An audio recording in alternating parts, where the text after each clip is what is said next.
قرآن نہیں آتا، نمازوں کی ترتیب ٹھیک نہیں ہے، اللہ کے ساتھ تعلق ٹھیک نہیں ہے، حلال کا نہیں پتا، حرام کا نہیں پتا، چاروں طرف سے بربادیوں نے ہمیں گھیرا ہوا ہے، بے حیائیوں نے ہمیں گھیرا ہوا ہے، معاشرے کی سوق اور سوچ نے ہمیں گھیرا ہوا ہے،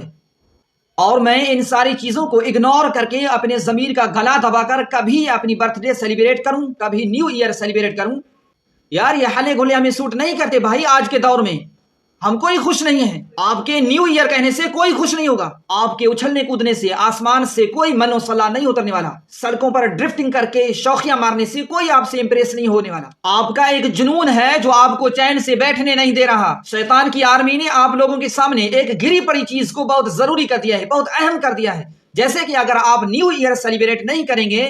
تو معاشرہ آپ کو سو کالڈ کہے گا، آپ مانیں یا نہ مانیں، آپ یقین کریں یا نہ کریں۔ اللہ کے بندے، آپ کو مرنا ہے، اور مرنے کے بعد اللہ رب العزت نے پوچھنا ہے آپ سے، آپ کی زندگی کا ہر عمل کا، اگر یہ ساری سیلیبریشنز، یہ بے حیائیاں، یہ گناہ آپ اللہ کے سامنے رکھ کر اللہ رب العزت کو جسٹیفیکیشن دے سکتے ہو تو ناچو یار، ہلے گلے کرو، لفٹ ہی نہ دو سمجھانے والوں کو۔